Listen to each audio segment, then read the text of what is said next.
2023 es un año lleno de oportunidades tanto en la bolsa como en las criptomonedas, como para por fin tu dinero en el banco. Y en este vídeo vamos a ver una estrategia sencilla de 3 pasos en el que ver cómo invertir nuestro dinero para crear riqueza a largo plazo gracias a estas oportunidades que se nos están presentando. Empezando por la bolsa, vamos a empezar con este titular, e igual te asusta un poquito. Nos dicen desde Vanguard, la prestigiosa gestora que gestiona el dinero de miles y millones de inversores y que es de las 3 que más dinero tiene bajo su gestión, que el S&P 500 no va a ser el índice en la próxima década que mejor retornos den. Y sí, ya sé que siempre o casi siempre ponemos como ejemplo el S&P 500 en este canal. Por eso creo que es interesante traer este dato a estudio en este vídeo para ver cómo invertir si es que realmente el S&P 500 en la próxima década no va a ser la mejor inversión. Y es que, ojo, no quiere decir que el S&P 500 no vaya a crecer o vaya a perder dinero. Lo que desde Vanguard nos están diciendo es que va a haber otros mercados, especialmente emergentes,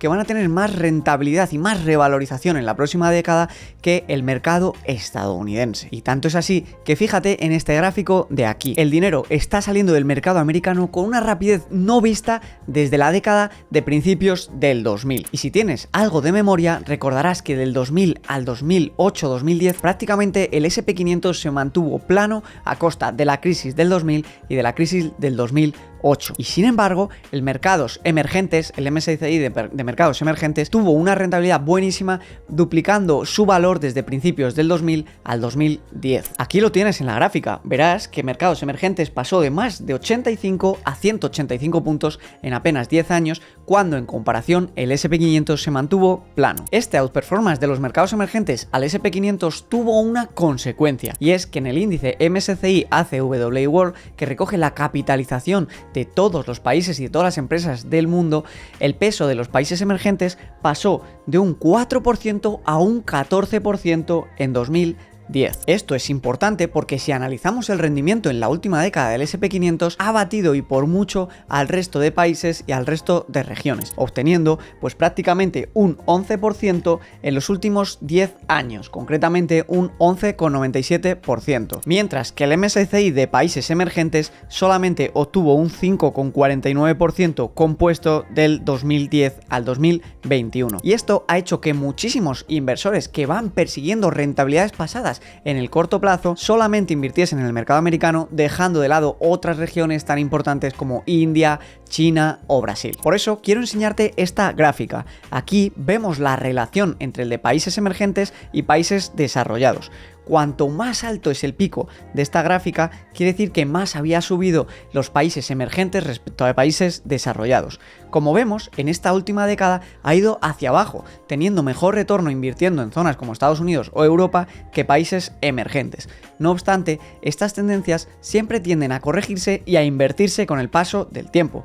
Ya lo vemos, igual que bajan, luego se tiran otra década subiendo, como pasó durante el 2000 al 2010. Antes de lanzarnos a invertir de golpe en países emergentes, quiero que entendáis bien qué supone hacer esto. Bien, los países emergentes, lo veis aquí en pantalla, están compuestos pues de países como China, India, Taiwán, Corea, Brasil, Arabia Saudí, Sudáfrica, México y un montón más de países que están creciendo a un ritmo bastante alto, pero que todavía no tienen los niveles de PIB como puede tener Estados Unidos, como puede tener Francia o como puede tener Suiza. Lo interesante aquí es que si analizamos los índices al detalle, encontramos algo muy curioso. Mientras que el PER, que ahora voy a explicar al detalle, que es del índice del S&P 500, está en 19,1, prácticamente 20, el PER de países emergentes apenas está tocando los 10 puntos. El PER, para que lo entendáis de manera muy sencilla, si ponemos el ejemplo de un piso, quiere decir cuántos años de rendimientos de alquileres necesitaríamos para pagar el piso. Es decir, extrapolado a las acciones,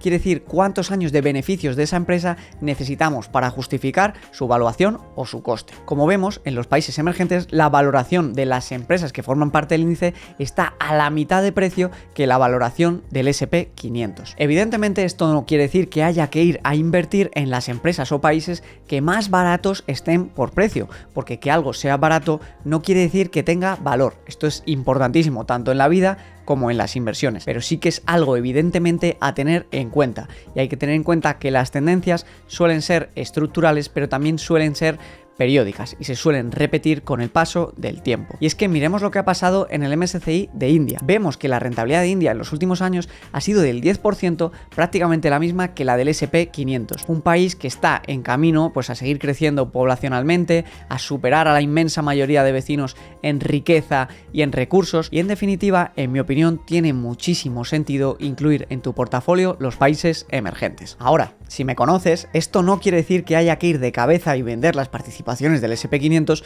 y meterlas en el de los países emergentes. Lo que quiero decir es que creo que hay que tener un 15% del portafolio en países emergentes y un 85% en países desarrollados. ¿Por qué? Porque este es el peso que más o menos representan en el mundo y yo no creo en el market timing. Por mucho que Vanguard nos diga que países emergentes va a tener mejor rendimiento que el S&P 500, salirse de S&P 500 y meterse en emerging markets sería intentar hacer market timing y yo creo que sería un error. Personalmente voy a seguir aportando al índice MSCI ACWI World, que da este 85% de peso a desarrollados y 15% a emergentes. Si estás en Latinoamérica o en Estados Unidos, puedes replicarlo desde el broker Interactive Broker con el ETF VT. Te lo dejo aquí abajo en la descripción. Si estás desde Europa, puedes replicarlo desde Trade Republic con el ETF MSCI ACWI World de eShares, que también te dejo aquí abajo el enlace directo y el ticket para que puedas encontrarlo. Y si estás desde España y quieres hacerlo con fondos indexados,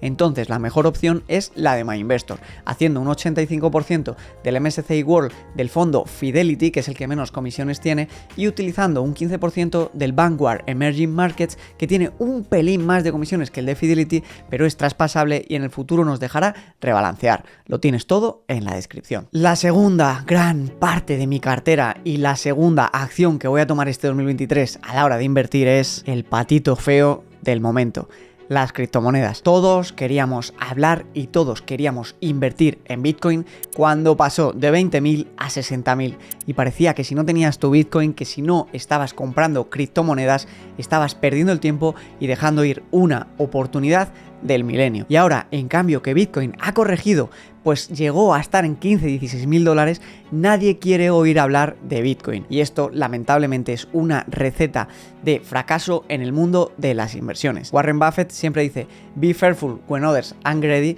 and be greedy when others are fearful. Esto básicamente lo que quiere decir es que tengas paciencia y te controles cuando la gente esté como loca por comprar y seas agresivo cuando la gente no quiere ni oír hablar de un activo. Y esto es lo que creo que está pasando ahora, en definitiva, con Bitcoin. Quiero que mires conmigo este gráfico de aquí.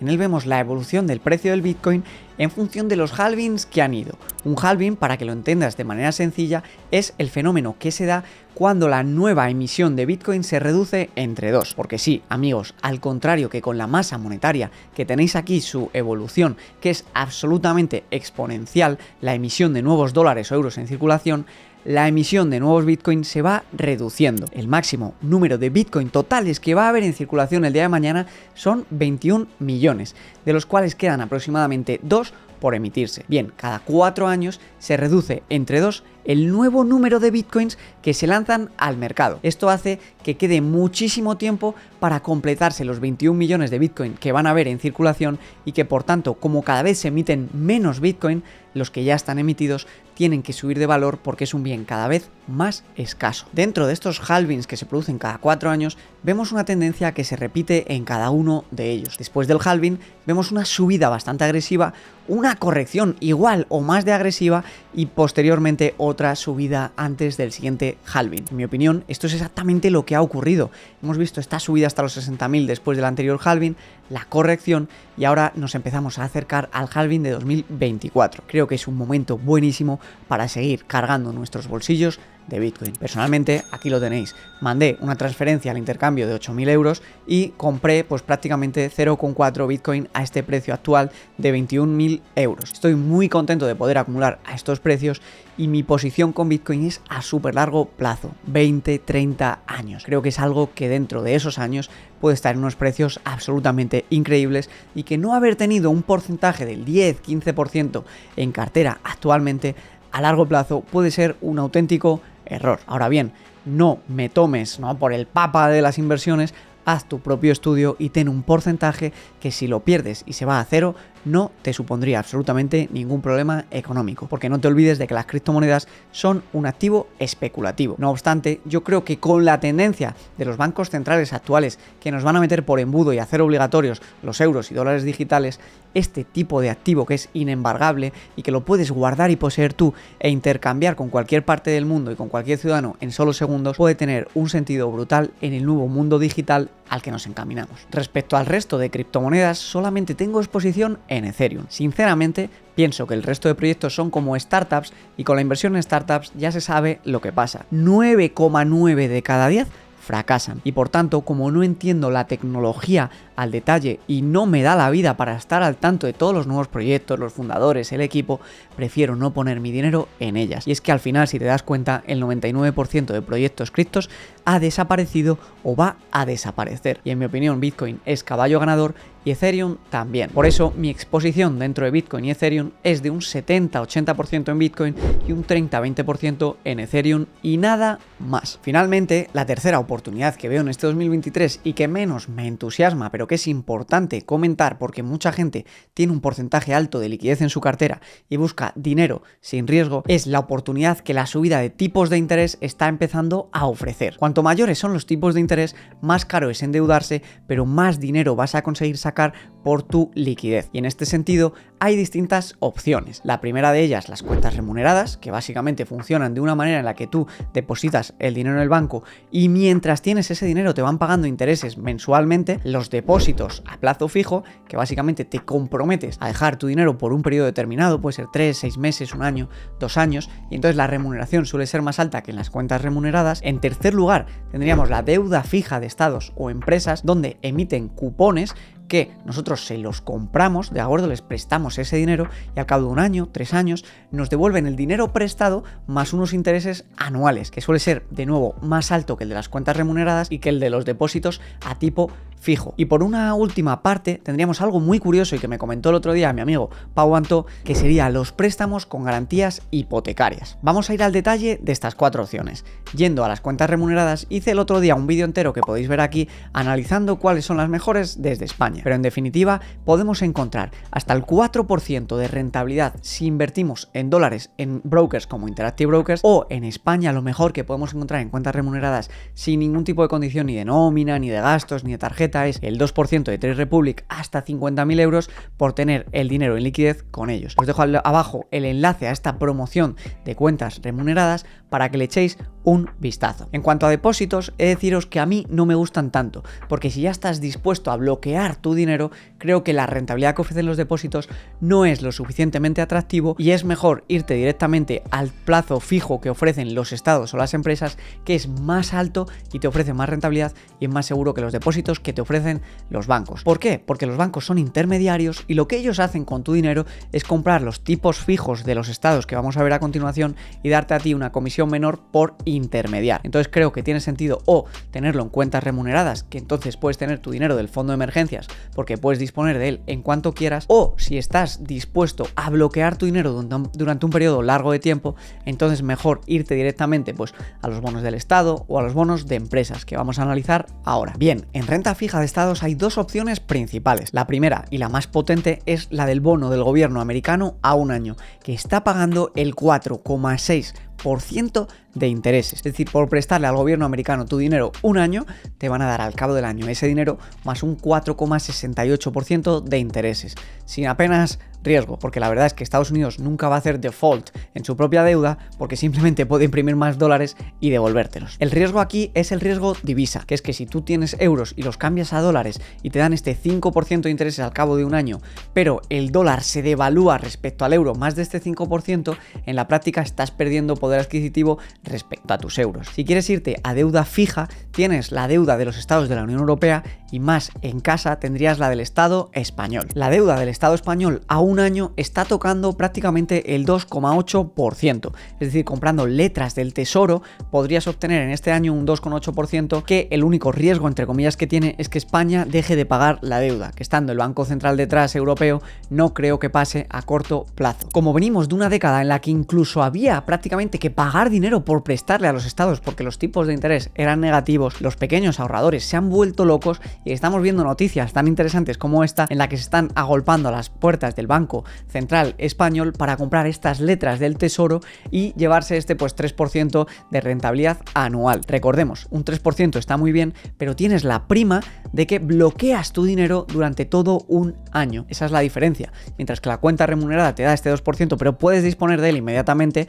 en el 3% lo tienes garantizado, pero no puedes disponer de tu dinero durante todo el año. Por tanto, por favor, ten en cuenta que tu fondo de emergencia no lo debes de tener en bonos que tengas obligación de mantener el dinero durante tanto tiempo, porque si tienes necesidad de liquidez inmediata, te va a ser difícil conseguirla, te vas a tener que endeudar y vas a acabar pagando más intereses de los que ganas prestándole el dinero al Estado. Por tanto, el fondo de emergencia siempre en cuentas remuneradas, aunque tengan algo menos de interés. Y por último, la opción que comento a modo de anécdota, la que me contó mi amigo Pau, es muy interesante porque ahora, en momentos de tipos de interés altos, los bancos también son mucho más cuidadosos con quién le prestan el dinero. Y esto hace que haya personas con necesidad de crédito que no pueden acceder a la financiación bancaria y están dispuestas a coger préstamos incluso con garantías hipotecarias por cubrir necesidades a corto plazo de liquidez. Si tú tienes bastante liquidez, puedes cerrar acuerdos de intereses bastante buenos del 10-15% anual por prestarles dinero a personas que lo van a necesitar durante 6, 7,